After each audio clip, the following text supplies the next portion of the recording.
السلام عليكم ورحمة الله وبركاته. إن الحمد لله نحمده ونستعينه ونستغفره ونعوذ بالله من شرور أنفسنا ومن سيئات أعمالنا. من يهده الله فلا مضل له ومن يضلل فلا هادي له. وأشهد أن لا إله إلا الله وأشهد أن محمدا رسول الله. أما بعد. قال الله تعالى في القرآن العظيم وفي الفرقان المجيد: أعوذ بالله من الشيطان الرجيم. بسم الله الرحمن الرحيم.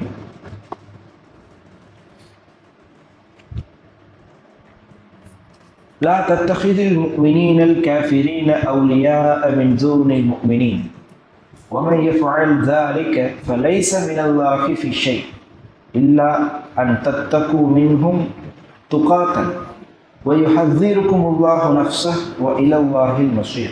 حسبي الله ونعم الوكيل. அன்பிற்கினிய இஸ்லாமியர்களே, சூரத் ஆல இம்ரானுடைய 28வது வசனம். அல்லாஹ் ரப்பல் ஆலமீன் இந்த வசனத்தில் பேசுகின்றான், லா யத்தஹிதுல் முஃமினீனல் காஃபிரீன அவுலியா. லா யத்தஹித், நீங்கள் எடுத்துக்கொள்ள வேண்டாம், நீங்கள் ஆக்கிக்கொள்ள வேண்டாம்.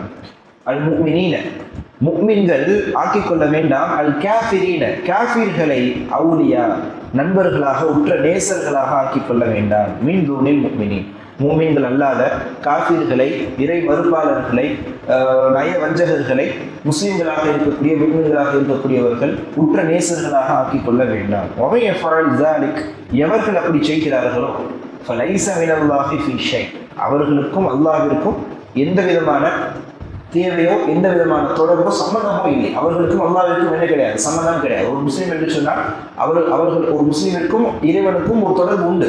மறுமையில் அல்லாஹ் ரப்பல் ஆலமீன் அந்த முஃமின்களை மன்னிப்பான், அவர்களுடைய பாவங்களை மறைப்பான், அவர்களை சோனத்திற்கும் நுழைப்பான். இப்படியான விஷயங்களை எல்லாம் இறைவன் செய்ய வேண்டியது இருக்கிறது. ஆனால் இப்படிப்பட்டவர்களுக்கும் அந்த முஃமின்கள் என்ற பெயரில் இருக்கக்கூடியவர்களுக்கும் எந்த விதமான தொடர்பும் இறைவனிடத்தில் இல்லை. இல்லா அன் தத்தகு மின்ஹும் துகாத்தன், அவர்கள் தங்களை பாதுகாத்துக் கொள்வதற்காகவே தவிர. ஒரு சூழல் பாதுகாத்துக் கொள்ள வேண்டும், பாதுகாப்பிற்காக அவர்களுடன் நட்புறவு பாராட்டுவது. அப்போ அவர்களுடன் நட்புறவு பாராட்டினால்தான் எம்மை நாம் என்ன செய்து கொள்ள முடியும், தற்காத்துக் கொள்ள முடியும் என்ற ஒரு சூழலில் இருந்தாலே தவிர. யுஹذிருக்குமுல்லாஹு நஃப்ஸஹு, இது சாதாரண விஷயம் அல்ல. அல்லாஹ்வே இப்படியாக பதிவு செய்கின்றான். அல்லாஹ் தன்னுடைய விஷயத்தில் உங்களுக்கு கடுமையாக இதை கொண்டு எச்சரிக்கை செய்கிறான்.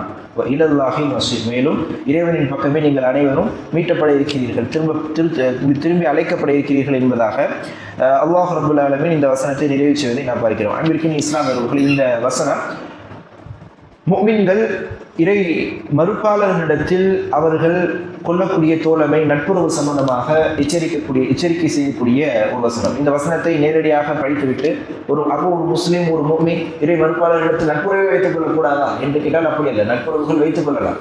ஆனால் அந்த நட்புறவு என்பது இஸ்லாமிய ரகசியங்களை அங்கே சென்று பகிரங்கப்படுத்தக்கூடிய நட்புறவாக இருக்கக்கூடாது.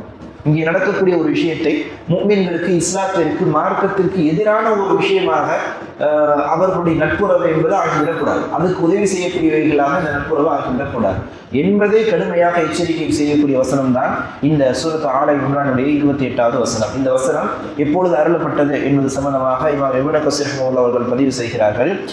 அதாவது ஃபதஹ் மக்காவின் பொழுது, ஃபதஹ் மக்கா வெற்றி கொள்ளப்படக்கூடிய அந்த நேரத்தில் அபி பல்தா ரலியல்லாஹு அன்ஹு என்று சொல்லப்படக்கூடிய ஒரு முஹாஜிர், மக்காவிலிருந்து ஹிஜ்ரத் செய்து மதீனாவிற்கு வந்து ஒரு முஹாஜிர் சஹாபி.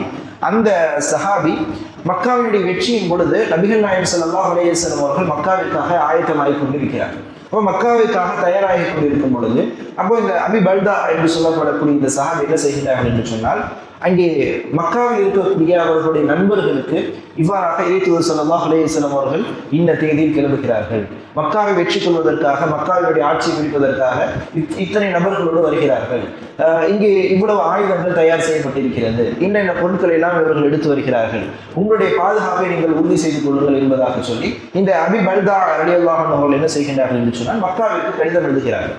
அப்போ இந்த செய்தி சஹாபாக்களுக்கு தெரிந்த அந்த சஹாபாக்கள் நபிகள் நாயகம் ஸல்லல்லாஹு அலைஹி வஸல்லம் அவர்களிடத்தில் வந்து, யா ரசூலல்லாஹ், இவ்வாறாக நாம் இன்று செல்கிறோம், எப்பொழுது அங்கே போய் சேர போகிறோம், என்னென்ன ஆயுதங்கள் எல்லாம் எடுத்து செல்ல போகிறோம் என்ற அனைத்து தகவல்களையும் கொண்ட ஒரு கடிதத்தை அபி பல்தா மக்காவிற்கு அனுப்பிவிட்டார் என்ற செய்தியை சஹாபாக்கள் நபிகள் நாயகம் ஸல்லல்லாஹு அலைஹி வஸல்லம் அவர்களுக்கு சொல்கிறார். அப்பொழுது நபிகள் நாயகம் ஸல்லல்லாஹு அலைஹி வஸல்லம் அவர்கள் அலி ரலியல்லாஹு அன்ஹு அவர்களை அழைத்து இதை போன்று ஒரு கடிதம் சென்றிருப்பதாக ஒரு தகவல், அந்த தகவலை உண்மைப்படுத்துவதற்காக ஒருவேளை உண்மையாக இருந்தது என்று சொன்னால் அது நமக்கு மிகப்பெரிய பாதகமாக அமையாது. எதிரி படைகளுடைய போர் தந்திரம் என்ன அவர்களிடத்தில் படை இருக்கிறது, ஆயுதங்கள் இருக்கிறது என்று கிளம்புகிறார்கள் என்று வருகிறார்கள். இந்த கேள்விகளுக்கு பதில் தெரிந்தாலே அந்த படையை சுலபமாக வெல்ல முடியுங்கள். அப்போ இது நமக்கு மிகப்பெரிய ஒரு பாதகமாக கூட அமையலாம். எனவே நீங்கள் என்ன செய்யுங்கள், ஒரு குழுவை அழைத்து சென்று அந்த கடிதம் மக்காவிற்கு செல்லுங்கள். அந்த கடிதம் என்ன செய்யக்கூடாது, மக்காவிற்குள் நுழையவே கூடாது. அந்த கடிதத்தை நீங்கள் எடுத்து வாருங்கள், நம்ம கிளம்புறதை தாமதப்படுத்துவோம்னு சொல்லி நபிகள் நாயகம் ஸல்லல்லாஹு அலைஹி வஸல்லம் அவர்கள் அலி ரலியல்லாஹு அன்ஹு அவர்களுடன் ஒரு குழுவை அனுப்பி வைக்கிறார்கள். அலி ரலியல்லாஹு அன்ஹு அவர்கள் செல்கிறார்கள், தேடி பார்க்கிறார்கள். வழியில் அந்த கடிதம் சிக்குகிறது. அந்த கடிதத்தை பெற்றுக்கொண்டு அலி ரலியல்லாஹு அன்ஹு அவர்களும் அவருடைய குழுவினர்களும் திரும்பி வருகிறார்கள். அப்போ திரும்பி வந்ததற்கு பின்னால் அந்த கடிதத்தை படித்து பார்த்தா இந்த செய்திகள் எல்லாம் இருக்கிறது. அப்போ நபிகள் நாயகம் ஸல்லல்லாஹு அலைஹி வஸல்லம் அவர்கள் அபி பல்தா ரலியல்லாஹு அன்ஹு அவர்களை அழைத்து விசாரிக்கிறார்கள். அப்பொழுது விசாரிக்கும் பொழுது அந்த அபி பல்தா ரலியல்லாஹு அன்ஹு அவர்கள் சொல்லி காட்டுகிறார்கள், யா ரசூலுல்லாஹ், நான் இஸ்லாமியர்களை காட்டி கொடுக்க வேண்டும் என்பதற்காகவோ அல்லது இதை வைத்து அவர்கள் இஸ்லாமியர்கள் வெற்றி கொள்ள வேண்டும் என்பதற்காகவோ நான் இதை செய்யவில்லை. அவர்கள் என்னுடைய நண்பர்கள், எனக்கும் அவர்களுக்கும் நட்புறவு இருந்திருக்கிறது. அங்கே என்னுடைய குடும்பத்தார்கள் இருக்கிறார்கள், உறவினர்கள் இருக்கிறார்கள். அவர்கள் தங்களை பாதுகாத்துக் கொள்ள வேண்டும். இந்த படை வரும்பொழுது அவர்கள் தங்களை தற்காத்துக் கொள்ள வேண்டும். அதாவது ஊரை விட்டு எங்காவது சென்றால் அவர்கள் தங்களை பாதுகாப்பான இடத்தில் அவர்களை தங்கள் வைத்துக் கொள்ள வேண்டும் என்பதற்காக ஒரு எச்சரிக்கைக்காகத்தானே தவிர வேறு எந்த காரணத்திற்காகவும் நான் இந்த கடிதத்தை அனுப்பவில்லை யார் சொல்லலாம் என்பதாக நபிகள் நாயகம் ஸல்லல்லாஹு அலைஹி வஸல்லம் இடத்தில் அபி பல்தா ரலியல்லாஹு அன்ஹு அவர்கள் குறிப்பிடுகிறார்கள். அப்பொழுது அலி ரலியல்லாஹு அன்ஹு அவர்கள் சொல்லி காட்டுகிறார்கள், யார் சொல்லலாம், இது தவறு.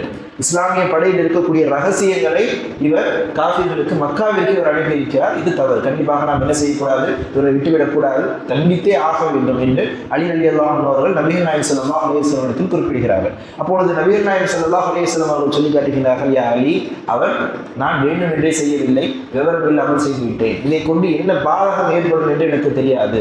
நான் என்னுடைய குடும்பத்தை எச்சரிக்கை செய்வதற்காகத்தான் இதை செய்தேன் என்று சொல்கிறார். அதை எப்படி நாம் தண்டிக்க முடியும்? ஒருவேளை உண்மையாக இருந்தால் அல்லாஹ் மன்னித்திருப்பானே. அப்போ அல்லாஹ் மன்னித்திருந்தால் அப்போ நாம் எதற்காக தண்டிக்க வேண்டும் என்று சொல்லி நபிகள் நாயகம் ஸல்லல்லாஹு அலைஹி வஸல்லம் அவர்கள் அந்த இடத்துல இந்த சஹாபியை விட்டு விடுகிறார்கள். இது நபிகள் நாயகம் ஸல்லல்லாஹு அலைஹி வஸல்லம் அவர்களுக்கு இருந்த மன்னிப்பு குணத்தை வெளிப்படுத்துகிறது. நபிகள் நாயகம் ஸல்லல்லாஹு அலைஹி வஸல்லம் அவர்கள் அலி ரலியல்லாஹு அன்ஹு அவர்கள் தண்டிக்க வேண்டும் என்று சொல்லவில்லை, உமர் ரலியல்லாஹு அன்ஹு அவர்கள் சொல்வார்கள். உமர் ரலியல்லாஹு அன்ஹு அவர்கள் தண்டித்தே ஆக வேண்டும் என்று சொல்வார்கள்.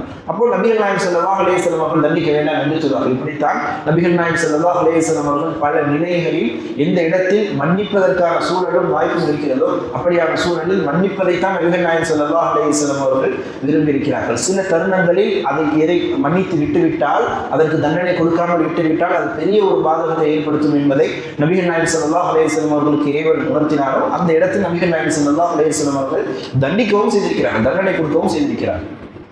அப்போ நபிகள் நாயகம் ஸல்லல்லாஹு அலைஹி வஸல்லம் அவர்கள் அந்த சஹாபியை விட்டு விடுகிறார்கள். அந்த நேரத்தில் அருளப்பட்ட வசன தொடர்களில் ஒன்றுதான் இந்த சூரத் ஆல இம்ரானுடைய 28வது வசனம். இப்போ அல்லாஹ் ரப்பல் ஆலமீன் சொன்னதை கவனியுங்கள், நீங்கள் காஃபிர்களை உற்ற நேசர்களாக நட்புறவாக எடுத்துக்கொள்ள வேண்டாம். அப்படி நட்புறவாக எடுத்துக்கொண்டு அவர்களுக்கு சாதகமான விஷயங்களை செய்தார்கள் என்று சொன்னால் அல்லாஹ்விற்கும் அவர்களுக்கும் மத்தியில் என்ன கிடையாது, எந்த தொடர்பும் கிடையாது. அவர்கள் அல்லாஹை அப்படியே மறந்து விட வேண்டியதான். மறுமையில் அல்லாஹ் ரப்பல் ஆலமீன் அவர்களை மறந்து விடுவார். இது அவர்கள் தங்களை தற்காத்துக் கொள்வதற்காகவே தவிர அல்லாஹ் ரப்பல் ஆலமீன் வார்த்தை குறிப்பிட்டிருந்தாரா, அந்த காரணத்துக்காக ஒரு தற்காப்பிற்காக ஒரு விஷயத்தை செய்கிறார் என்று சொன்னால் பிரச்சனை இல்லை. அப்போ அல்லாஹ் ரப்பல் ஆலமீன் வசனத்தை அருளிவிட்டான். ஹத்தீருக்குமுல்லாஹு நஃப்ஸஹு, அல்லாஹ் எச்சரிக்கை செய்கிறான், உங்களுக்கு இது தற்காப்பிற்காகத்தான் செய்கிறீர்கள் என்று இந்த உலகத்தை நீங்கள் பொய்யாக சொல்லலாம். ஆனால் மறுமையில் அல்லாஹ் ரப்பல் ஆலமீன் அதை வெளிச்சம் கொண்டு காட்டும். உண்மையிலேயே தற்காப்பிற்காக செய்யப்படுகிறது என்று சொன்னால் பிரச்சனை கிடையாது. ஆனால் நீங்கள் ஒரு பாரதூரத்தை ஏற்படுத்தும் நோக்கத்தில் அல்லது நட்புறவு கொண்டிருக்கும் காரணத்தினால் இவர்கள் செய்யக்கூடிய விஷயத்தை அவர்களிடத்தில் சொல்லிவிடுவோம், அல்லது அவர்களுடன் சேர்ந்து கொண்டு நாம் இவர்களை நாம் காட்டி கொடுத்து நாம் என்னை முழுமையாக பாதுகாத்துக் கொள்ளும், இஸ்லாமிய மார்க்கம் எப்படி போனால் என்ன என்பதை போன்று ஒருவர் செய்துவிட்டார் என்று சொன்னால் மிக பதியிருக்கணும். அல்லாஹ் அவர்களை கடுமையாக எச்சரிக்கை செய்கிறார். வயலாக வசீர், அல்லாஹ்வின் பக்கம்தான் நீங்கள் மீட்டப்பட இருக்கிறீர்கள் என்று சொல்லி அல்லாஹ் ரப்பல் ஆலமீன் இந்த வசனத்தை நிறைவு செய்வதை நாம் பார்க்கிறோம். அன்பின் இஸ்லாமியர்கள் இப்படியாக பல நபர்கள் இன்றைய சமுதாயத்தில் இருக்கக்கூடிய ஒரு சூழலை என்னால் பார்க்க முடியும். இன்ஷா அல்லாஹ் தொடர்ச்சியாக இந்த வசனத்துடைய விளக்கம் என்ன என்பதை பார்க்கும் பொழுது தெளிவாக பார்ப்போம், விரிவாக பார்ப்போம். அல்லாஹ் ரப்பல் ஆலமீன் உங்களுக்கும் எவருக்கும் குர்ஆனை சரியான முறையில் கற்றறிந்து அதன்படி நடக்கக்கூடிய வாக்கியத்தை தந்துள்வானாக. هذا علم وعلم من عند الله كل قال هذا استغفر لنا ولكم ولجميع المسلمين والمؤمنين اجمعين سبحانك اللهم وبحمدك اشهد ان لا اله الا انت استغفرك واتوب اليك. السلام عليكم ورحمه الله وبركاته.